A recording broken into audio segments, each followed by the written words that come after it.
this is fermented tea leaves that people in the northern Thailand use for eating. Yes, this is the same leaves, and it's from the same plant as the tea we normally use for drinking. This, you know what it is, no? The drinking tea, I guess. So, please remember this, because this is an ancient heritage from northern Thailand that can provide to save the forest here in this region. I've been working with tea since 1994, when a good friend of mine and my tea mentor convinced me to open up a tea shop in Madrid in Spain. And about 15 years ago, I came to Thailand to source ceramic teapots. At that time, I didn't have a clue that Thailand was growing tea. Not until a friend of mine, who today is also my business partner, Mr. Vorakon Wongfu, he told me so. But I was not sure, because I never heard about tea from Thailand. I heard about tea from India, from Sri Lanka, from China, even from Russia, but never about tea from Thailand. So he wanted to show me, so he took me to the local market here in Chiang Mai, Vorarut market, and he shows me this. Doesn't look like tea, does it? So still I was not very sure. So he told me, okay, I'll take you up to the mountain, I'll show you the plant. So he took me up to the mountain, and it was the tea plant, but this was growing in the forest. I was amazed, because it was so different from all the other tea plantations I've seen around the world. You know, these kind of small, green, beautiful bushes, grows nice fields and so on. But this tea was growing in its natural habitat, together with all the other trees. Well, we continue our journey in the northern Thailand, traveling around, and I saw these kind of bare mountains without so much trees, or completely without any trees. And I started to think about this deforestation, and also about this tea that my friend just have shown me inside the forest. So I thought this was my profession, so I thought, wow, that would be cool to make tea for drinking from this tea plantation in the forest. But I went back to Spain, and it took many years. And about 5 years ago, I met a very important tea professional here in Chiang Mai. And she introduced me to other tea professionals and tea farmers. And they say, yeah, it's okay, you can do that. We do it already. So then I got the idea of being able to produce tea only from Thailand, but forest friendly. So why is the deforestation and so on, why is it so bad? This is an example from Nan province here in Thailand. Probably people who lives in Thailand probably read about it or saw it on television. And this problem in Nan here. Luckily, this is not how most of the mountain looks like up here in northern Thailand. But if we don't take care, maybe this is how they can look like in the future. And this is not the future we want, is it? We all seen this in our school books. I think everybody saw it in their school books. We learned this, but did we learn from it?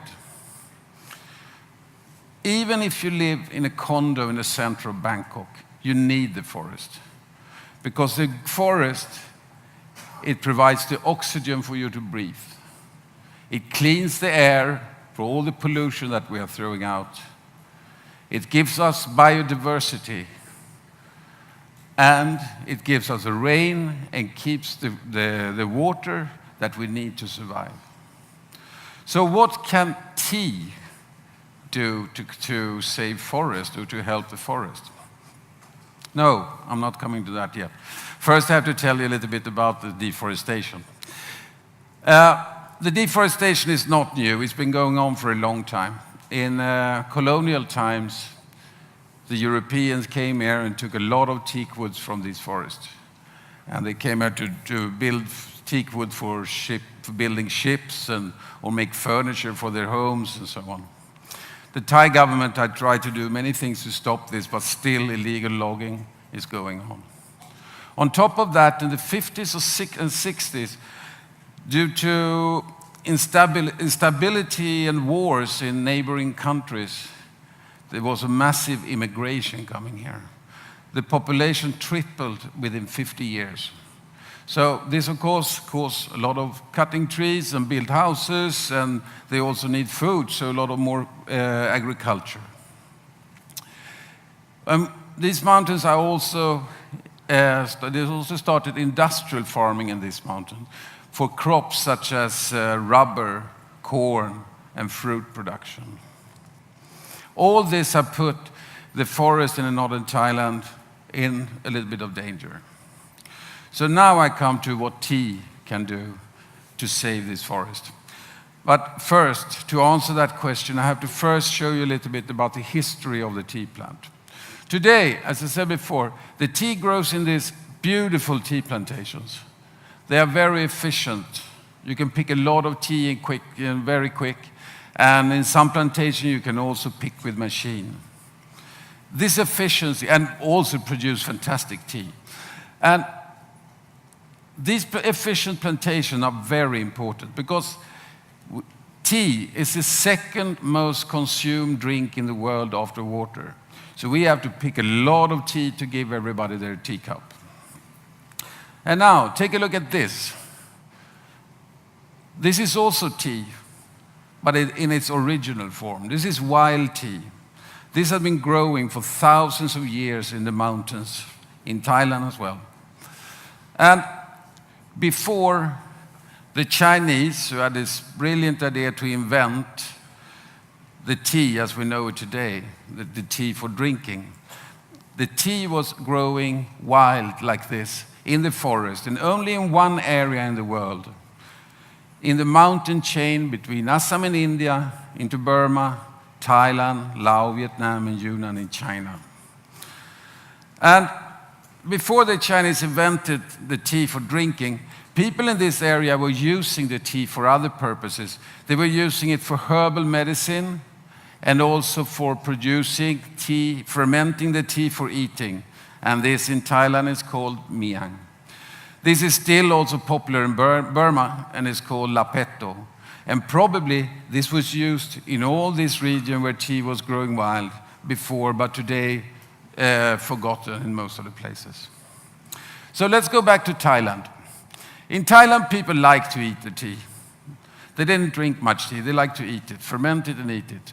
So they took the seeds from the wild tea that were growing in this mountain up here in northern Thailand, and they started to plant it also in the forest like this. So this is a miang plantation. And this grows, like as you can see, together with other trees and other things. But the miang consumption have dropped dramatically. Today, I don't think that anyone under 60 years old eats miang anymore. So the miang business is not very good. They don't make much money.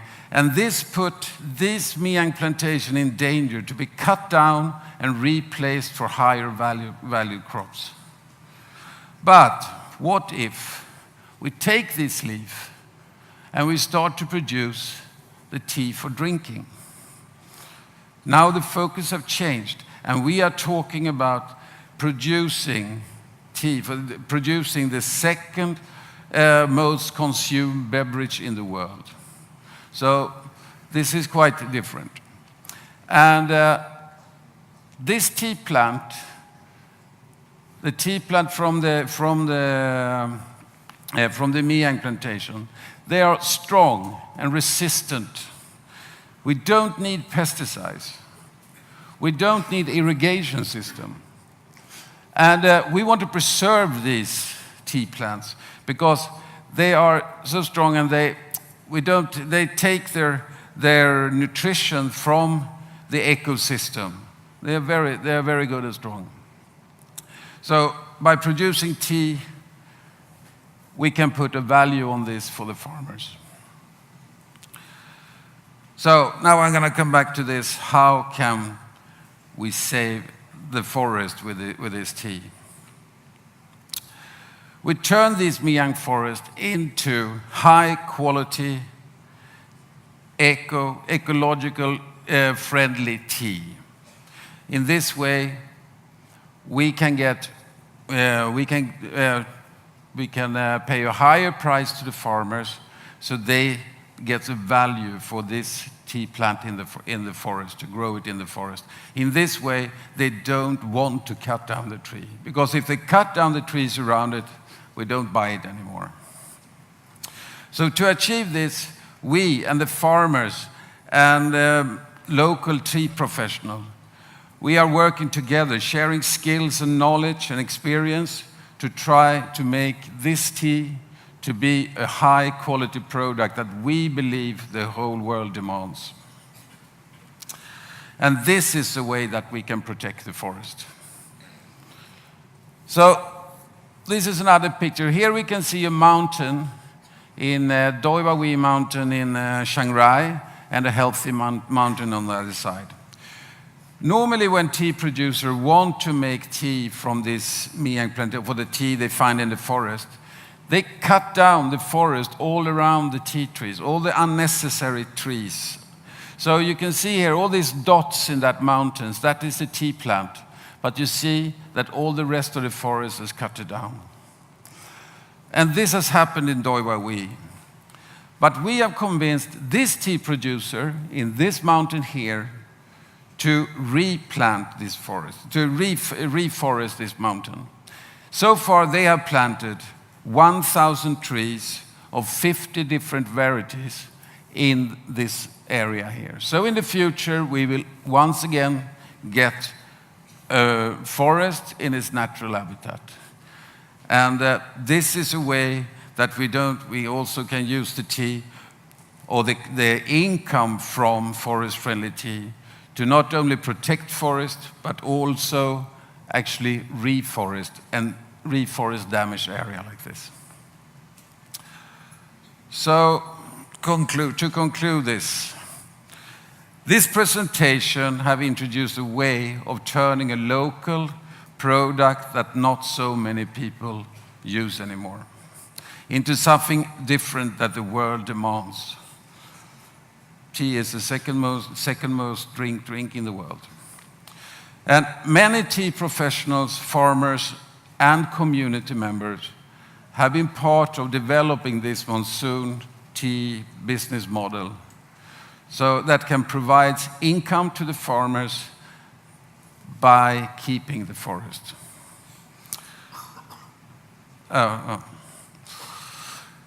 This concept is not perfect yet, but we work with biologists, forest specialists, tea professionals to increase quality and also fine-tune this thing of tea production and keeping the natural ecosystem. So we are constantly trying to get better. We're trying to get better in quality of tea. We're trying to get better in logistic. We're trying to get better in maybe how the nature can work better together with tea. But all the time trying to keep a very good taste and a very high quality of tea. So, ladies and gentlemen, this is our vision of a sustainable forest in northern Thailand and our common future.